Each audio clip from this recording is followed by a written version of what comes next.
much as we can be balanced, Sean.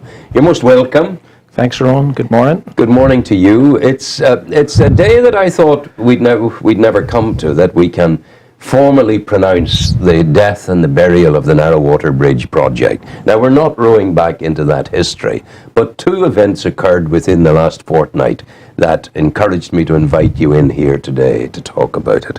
One was the announcement of Arlene Foster, the Minister for Tourism in Northern Ireland, when she said, in the past 12 months, in answer to you, in the last 12 months, she did not have one meeting about Narrow-Water Bridge. And then, subsequent to that, I understand, Simon Hamilton, the Finance Minister, similarly answered when asked. He did not have one meeting in relation to the Narrow-Water Bridge. Have I got my facts right?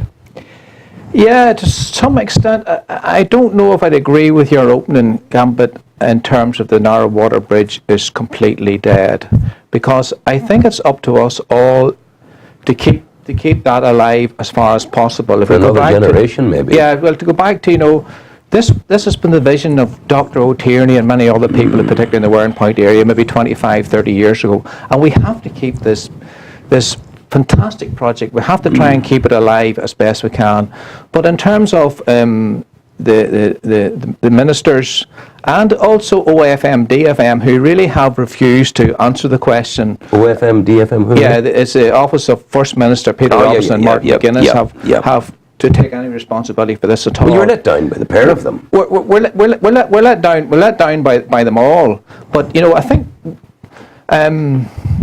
I think we have to learn from this as well, because we had a meeting with Warren Point Chamber with Arlene Foster. It's maybe 18 months ago. Yeah. And I remember coming out from that meeting and she says, Sean, if it's good for Northern Ireland, then I'm for it. This project would have been very good for South Down. She's lost her head somewhere. Very good for tourism. Very good for Northern Ireland. Yeah, of course it would. And she was on television last week saying that the ability of Northern Ireland to deliver new tourism statistics into the next 10 years depends on a greater access to Northern Ireland. Yeah. That's what no matter what she said to you, she washed her hands of it, Sean. She did wash her hands, and it's very annoying because this project was a cross-community project.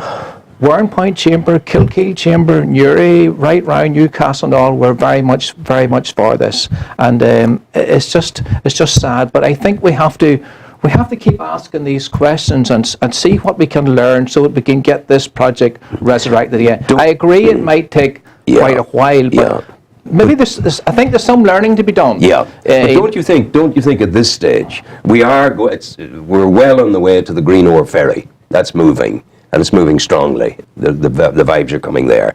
People are increasingly now talking about and focusing on a southern relief road for Newry. It could be that the bridge has had its day, has had its chance, and it's fallen, and that it will be overtaken by the ferry in Green Ore to Greencastle and by the southern relief road, and that going on any further about it, banging the drum any further, is going up a pathway that's not productive. Well, I think the learning is very important, even if these other projects do come to fruition. The Green Ore Ferry is an interesting project as well, but it's going to need infrastructure. It's going to need roads development in the South Down area as well. So there are lessons there to be learned. The Southern Relief Road is a fantastic project, but I even asked the Regional Development Minister Danny Candy about this just a few days ago, and there was really no answer there in terms of where that project, and that's going to take time. That is really mainly to take the heavy traffic out of Newry and into Warren Point Port and so on. But I still think there is a role for keeping this bridge project alive, because how it would link up South Down and Louth, we've such a tourism product here in the Mournes, in Cooley, in Slieve Gullion, that we need to use whatever methods we can to link these together. If the ferry didn't materialise and the bridge materialised, couldn't you have a nice ring of could be ring of this kingdom rather than the Kerry kingdom? Absolutely, but listen to me. I think really and truly, what you're saying is given. We know the tourism excellence. We know how good it is. But the feeling on the streets out there in Warren Point is that we have been done down and badly done down by traditional discrimination of two unionist politicians against a nationalist area. That's the feeling. I'm hearing it all the time. That word discrimination is coming up again and again and again. And Arlene Foster saying she didn't have a meeting in the last 12 months. Simon Hamilton of the Unionist Party saying she didn't have a meeting in the last 12 months.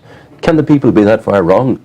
No, the people are not that far wrong. And you only have to remember 12 months ago at the beginning of December when we had a debate on this in the Chamber, that in terms of getting all parties together to support the Narrow Water Bridge, the DUP walked into the no lobbies. Yeah. You know, and that is annoying. Danny Kennedy. That is frustrating. Yeah, it is frustrating. Danny Kennedy said to me in a studio, he sat there and said, I am not a supporter of the bridge. He did. He said he wouldn't go against it. He wouldn't, but he said, I am not a supporter of the bridge. That's his position.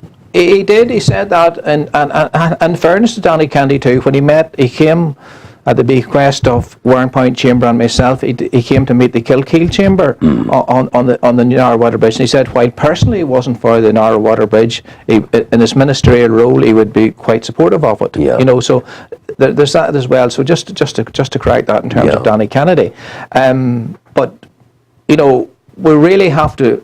There has to be lessons learned out of this in terms of, and you can't blame SEUPB for pulling their funding whatsoever. But you know, there's lessons has to be learned in Louth as well. You know, how did this cost estimate be so far out, etc. So you know, there's lots of questions has to be answered. I think those questions still have to be answered as we move on with other projects. Yeah, but I mean, Louth should be embarrassed.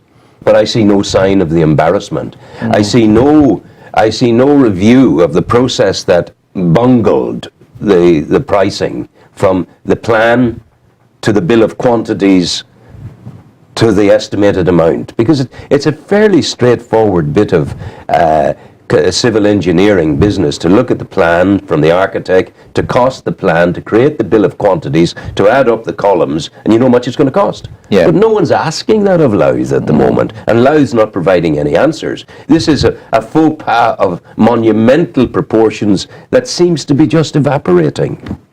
Well, I hope those questions will still be asked of Louth and that, because we have to learn from that. But going back to your earlier point of how South Down and a nationalist area seems to be having is being discriminated against. That's what's been said. If you look at a recent question I asked too, and I haven't got the details completely with, but I asked a question in terms of the programme for government, in terms of the sponsorship of jobs, etc. And if you look in terms of South Down is doing very, very poorly. Yeah. As opposed to other guys, and I'm sure Newry and Armagh is no different. But you know, and this would be a justified feeling that a lot of the emphasis in terms of development, the tourist product, are around Belfast and around the North Coast. And we only have to look at the recent announcement about the HMRC jobs, or the possibility of taking them from Newry. I think that's just terrible. Yeah, you guys are all going together, the SDLP, the Sinn Féin people, the Unionist people, going over to Westminster to meet the minister responsible for the customs and excise thing, to try and do something there. I know there's been a debate in Westminster led by Margaret Ritchie, and I know Margaret Ritchie and Conor Murphy and Mark Durkin and some others have met over there, and that, you know, because ongoing. You know, I think here's where we have to ensure that our jobs in this area are maintained.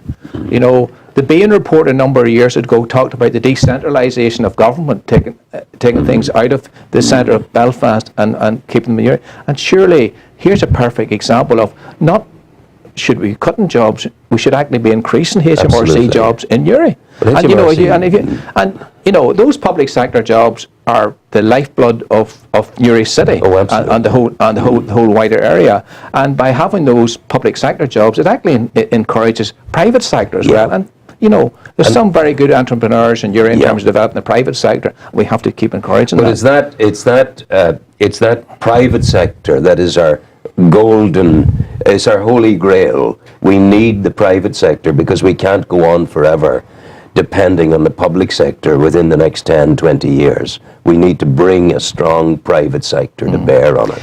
And that's where we need our Minister of Department, Enterprise and Trade, our Arlene Foster, to be promoting our private sector, promoting our SMEs, our small companies in areas like this in Southdown. And I know Invest NI has helped out many companies in this particular area, but you know, there's certainly a need for greater input there in terms of developing that SME, that private enterprise. Of course. And you know, it links back, I suppose, I'm still wearing this old hat of the educationalists as well. You know, I think we have a responsibility in education to be promoting that entrepreneurship and that type of education as well, because maybe A-level isn't always the route for some people. No, the entrepreneurs and the creativity is born earlier in our children, and we need to really pull that out, you know.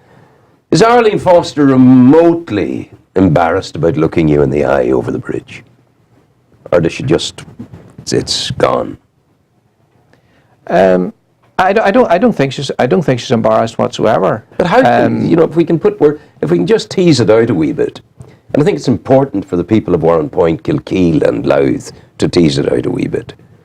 How can a minister with responsibility for tourism, who's dedicated to bringing more tourists into Northern Ireland, how can she not have had a meeting in 12 months, the vital 12 months of bringing the bridge project home?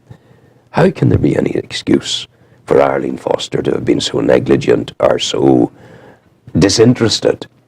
And given that she was that, is it not now time for her to consider her position?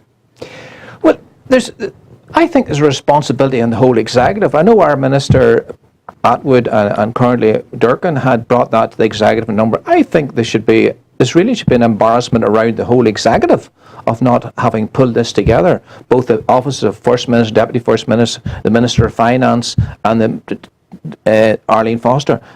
You know, such a fantastic project, but it only needed a small input to make this project really come to life. Recently, I looked at a cost-benefit analysis of what this would bring to tourism in the Southdown area. You know, and that helps everybody. Yeah. That helps all industries. You know, so the executive have failed in this, I say. Not just one minister. The executive actually have failed in this. But it seems to have been a political, geographical decision, in the sense that those who said no, or that those who were unwilling to race forward with it, they were of a tradition that is not of the tradition of Warren Point and Southdown. They are people who are believed to have been discriminating against the folk of this area in the new age of politics. And in the new age of politics, surely to goodness, it's wrong for that kind of belief to be given food for growth. And Foster has given it that food, and Simon Hamilton has given it that food. The people of Warren Point aren't foolish. They have, that's the word they're using. There's no doubt about it. Discrimination.